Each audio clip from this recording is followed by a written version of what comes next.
제가 이 차 W214 E클래스를 주행하면서 가장 궁금했던 부분은 이전까지의 E클래스들이 항상 고질병처럼 달고 살았던 그 저단 말타기 현상이랑 저단에서 미션이 좀 멍청하게 행동하는 것들이 이번 풀체인지를 통해서 얼만큼이나 바뀌었을지가 가장 궁금했습니다. 제가 W205 C클래스와 W213 E클래스를 좀 오래 탔지 않습니까? 그 두 차종으로 봤을 때는 7단 미션이 들어가 있는 C클래스가 저단 말타기 증상이 좀 더 심했었거든요. 그리고 W213 E클래스로 와서는 증상이 느껴지기는 하지만 강도는 조금 더 덜했었습니다. 그런데 지금 타고 있는 W214 E클래스는 제가 지금 한 3시간 정도 주행을 하고 있는데 저단 말타기 증상을 단 한 번도 느끼지 않았습니다. 확실히 마일드 하이브리드 시스템이 들어가고 나서는 벤츠 미션의 고질병 같은 부분이 조금 해소가 된 게 아닌가 싶네요. 심지어 이 차는 저공해 차량으로 공영 주차장에서 50% 할인을 받을 수도 있습니다. 그리고 마일드 하이브리드가 스탑앤고에서도 굉장히 효율적으로 쓰이는 것 같습니다. 이전 차량들은 항상 차를 타서 이 스탑앤고 버튼을 눌러가지고 껐었거든요. 차가 정차할 때마다 시동이 꺼지고 다시 걸릴 때 조금 위화감이 들기 때문이었습니다. 그런데 마일드 하이브리드가 들어가고 시동 거는데 큰 부담이 없이 자연스럽게 걸리다 보니까 이제는 굳이 스탑앤고를 끄지 않고 다녀도 괜찮을 것 같습니다. 출력에 있어서는 C클래스가 284마력이었고 E클래스가 245마력이고 이 차량은 마일드 하이브리드가 들어가서 208마력으로 알고 있습니다. 200마력 영역대의 차량들은 일상적인 주행에 있어서 크게 불편할 것까지는 없거든요. 도로에서 100km 정도 혹은 빨리 달릴 때는 120km 이상 달리더라도 한 200마력 정도 되면 큰 무리가 없습니다. 다만 이 엔진에 한 가지 아쉬움이 있다면 엔진음 이라고 생각합니다. 그러니까 제가 이전에 탔던 C클래스나 E클래스에 비해서 엔진음이 굉장히 가냘픕니다.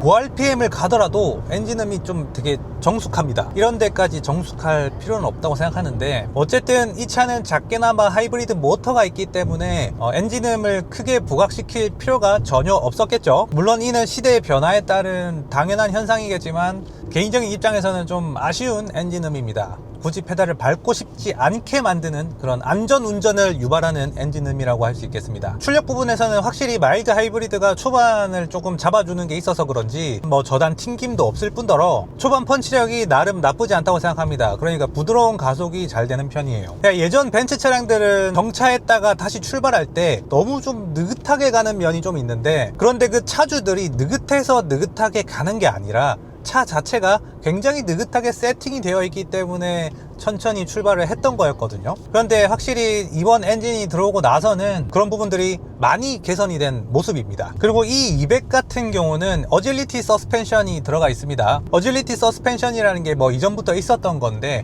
약간은 스포티한 성향을 가지고 있는 그런 것을 베이스로 하는 서스펜션이라고 볼 수 있습니다. 그것 말고는 200 익스클루시브에 들어가는 컴포트 서스펜션이 있고 그 위로 올라가서 옵션을 추가하면 이제 에어 서스펜션을 달 수가 있죠. 이 어질리티 서스펜션이 생각보다 스포티하거든요. 이 클래스는 마냥 편안하고 부드러울 거라고 생각하면은 안 될 수도 있습니다. 제가 이 차를 타고 한 100km 정도를 주행을 하고 있는데 서스펜션 세팅이 상당히 딱딱함을 베이스로 하고 있다는 게 느껴집니다. 물론 이 부분은 제가 고속 주행을 하거나 코너링 같은 부분에 있어서 차체가 굉장히 탄탄하구나 느끼기도 했습니다. 그런 부분에서는 확실히 좋은 점수를 줄 수 있는 부분이라고 생각해요. 다만 아쉬운 게 있다면 이 방지턱 같은 부분에서는 확실히 차가 단단하다고 느껴질 정도로 요동치는 면이 있습니다. 지금 한 45km 정도로 조금 높은 방지턱을 넘었을 때는 확실히 차체가 단단해서 약간 부하가 오는 듯한 느낌.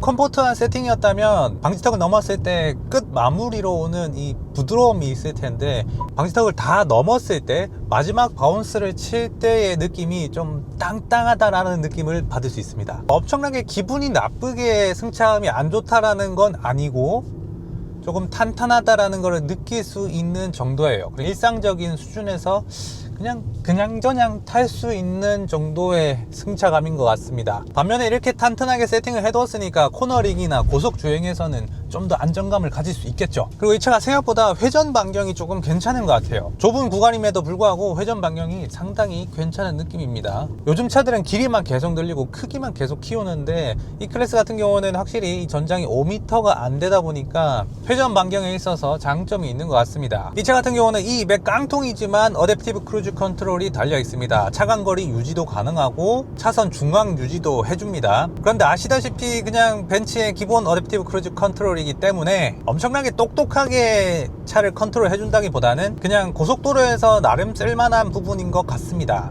일반적인 공도에서는 약간 흐릿한 차선이나 사거리를 만났을 때 어김없이 좀 멍청한 행동을 하게 되는 그런 일반적인 어댑티브 크루즈 컨트롤입니다. 하지만 이 클래스를 주행하면서 굉장히 좋은 점도 많지만 진짜 아쉬운 하나가 있다면 HUD가 없다는 거죠. 벤츠 딜러 말로는 200대 중에 한 대 정도로 HUD가 있는 차량이 들어온다고 하긴 합니다만 이제 뭐 거의 없다시피 한답니다. 그러니까 없는 옵션이라고 봐도 되겠죠. 옵션 값은 한 200만원 정도라고 합니다. 그래서 처음에 HUD가 없다고 해서 약간 아쉽다는 생각이 들었었거든요. 그런데 다행인 부분도 있었던 게 이 계기판에서 거의 HUD만큼의 내용이 굉장히 상단의 위치에 있거든요. 그러니까 HUD랑 거리 차이가 거의 안 나는 수준으로 속도계 같은 것들을 볼 수 있기 때문에 HUD 굳이 필요 없을 수도 있겠다라는 생각이 들 정도입니다. 그런데 HUD보다는 제가 운행을 하면서 약간 걱정이 되었던 부분은 센터 디스플레이예요. 이 하이퍼 스크린을 베이스로 만든 센터 디스플레이다 보니까 생각보다 내려와 있어서 거리감이 좀 있습니다. 이전 세대 같은 경우는 이 계기판 바로 옆에 디스플레이가 하나 더 붙어 있었기 때문에 지도를 보더라도 거리감이 괜찮았었거든요. 전방을 주시하다가 바로 내려와서 보고 다시 올라가고 하는데 큰 무리가 없었습니다. 하지만 얘는 하이퍼 스크린을 베이스로 만든 센터 디스플레이다 보니까 생각보다 밑에 있다라는 게 좀 흠이었습니다. 처음에 이 차를 받아서 운전할 때 이 거리감이 꽤 된다고 느껴지는 거예요. 운행을 하다 보니까 거리감이야 좀 익숙해졌지만 내 눈깔이 약간 빠른 동체 시력을 가지고 있어야 한다고 생각합니다. 이전 세대 E클래스 같은 경우는 이 풍절음이 좀 심한 편이었거든요. 한 100km만 넘어가도 풍절음이 좀 꽤 많이 들렸었습니다. 사이드 미러 부분의 형상 문제인지 풍절음이 좀 꽤 많이 들렸었는데 풀체인지 버전에서는 확실히 이 풍절음이 굉장히 많이 줄어든 느낌도 들어요. 그리고 마일드 하이브리드에 와서 여러모로 좋아졌지만 제 입장에선 아쉬운 부분이 하나 있는 게 바로 패들 시프트입니다. 이 패들 시프트가 모양은 굉장히 예쁘게 생겼거든요. 이렇게 빼꼼 튀어나온 플러스 마이너스 모양 알루미늄처럼 생긴 게 확실히 예쁘게 생겼으나 이거를 눌렀을 때 약간 감성이 좀 떨어지는 부분이 있어요. 딸깍딸깍 하면서 우리가 흔히 생각하는 그 패들 시프트의 느낌이 아니고 약간 틱틱거리는 듯한 패들 시프트 느낌이라서 약간 좀 조이스틱 같다고 해야 될까? 그런 느낌이 좀 있습니다. 물론 이 차는 마일드 하이브리드도 들어가 있고 저공해 차량에다가 성능적으로 엔진을 막 써가면서 RPM을 막 돌려서 타는 그런 차가 전혀 아니다 보니까 이런 패들 시프트가 명목상으로 존재하는 거일 수도 있죠. 약간 스포츠한 주행이 아니고 언덕길이라던가 아니면 내가 뭐 민첩하게 변속을 하고 싶을 때만 써라고 얘기하는 걸 수도 있죠. 근데 이 핸들의 그립감이 상당히 괜찮은 것 같아요. 적당한 두께감도 가지고 있고 가죽의 질감도 나름 고급스러운 것 같습니다. 서스펜션 같은 경우는 스포츠 모드를 넣더라도 엄청나게 딱딱해진다던가 그런 느낌은 별로 없습니다. 그냥 서스펜션은 비슷한 것 같고 핸들이 약간 무거워지고 RPM을 좀 높게까지 쓰는 세팅으로 바뀌는 수준인 것 같습니다. 그래서 이 차는 스포츠 플러스 모드도 없죠. 그냥 일반 스포츠 모드까지만 있습니다. 그렇게 스포츠성이 중요한 차는 아니라는 거죠. 그런데 그렇게 따지면 굳이 어질리티 서스펜션이 들어가야 됐나 싶긴 한데 그래도 승차감이 매우 딱딱한 건 아니라서 큰 문제는 아닌 것 같습니다. 그리고 이 클래스의 허리 통증에 대해서 말씀을 안 드릴 수가 없습니다. 이전 세대 이 클래스는 핸들 정렬도 제대로 안 되어 있고 기어박스도 튀어나와 있어 가지고 자세가 안 좋아서 허리가 아프다라는 말이 굉장히 많았지 않습니까? 그걸로 또 욕을 굉장히 많이 얻어먹었는데 이 차도 제가 얼핏 보기에는 이 가운데 정렬이 좀 안 되어 있고 기어박스도 좀 나와 있는 게 있는 것 같긴 한데 확실히 시트의 착좌감이 달라졌다 보니까 오래 운전을 해도 그렇게 허리에 무리가 안 가는 것 같습니다. 이 부분은 근데 또 개인차가 워낙 많다 보니까 시승을 해보시는 걸 추천을 드리는 편이긴 합니다. 제가 타기에는 크게 무리가 없었다는 거죠. 물론 저는 W213 E클래스를 타면서도 크게 무리가 없다고 생각을 하는 편이긴 하지만요. 그리고 이 차의 사운드를 말씀을 안 드릴 수가 없겠죠. 사운드는 제가 이 차를 타고 가장 크게 놀랐던 부분 중 하나입니다. 사운드가 굉장히 좋았기 때문이죠. 제가 지금 타고 있는 2300 익스클루시브는 부메스터 사운드 시스템이 들어간 나름 옵션이 많이 들어가 있는 그런 차량입니다. 그런데 이 사운드가 그렇게 좋지는 못하거든요. 뭔가 베이스 음도 너무 좀 강하고 그 조절도 제대로 잘 안 되고. 그런데 이 200 아방가르드 깡통 같은 경우는 부메스터도 없고 그냥 일반 스피커인데도 사운드가 굉장히 괜찮았습니다. 제 차보다 훨씬 좋았어요. 제가 엄청나게 그 예민한 귀를 가진 건 아니지만 그래도 늘 듣던 노래를 들어보면 어떤 게 더 좋은 스피커인지는 알 수 있지 않습니까?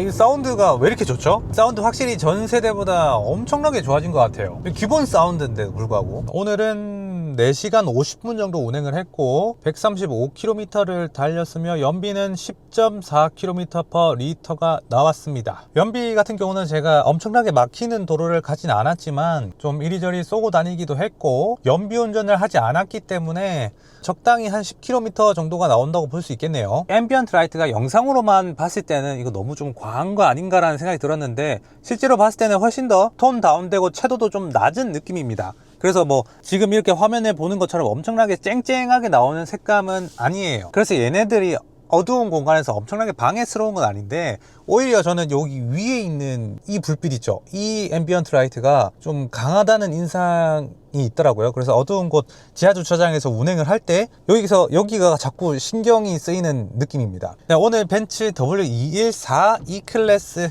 200 아방가르드 깡통 모델을 타봤습니다. 신차로 수입차를 구매하실 때 견적을 많이 받아보시는 게 좋거든요. 왜냐하면 가격대도 다 다르고 무조건 싼 것만 한다고 좋은 게 또 아닙니다. 어떤 프로모션 혜택이 있는지 살펴보는 게 중요하거든요. 그래서 이곳저곳 많이 물어볼수록 좋은 견적을 받을 수가 있어요. 오늘 시승해본 이 200 아방가르드 모델이 궁금하시다면 고정 댓글 링크를 통해서 견적도 물어보시고 궁금한 거 있으시면 자유롭게 물어보시면 됩니다. 견적을 요청하는 것은 땡전 한 푼 안 드는 공짜니까 마음 편하게 물어보시면 될 것 같습니다. 네, 감사합니다. 김누킴이었습니다.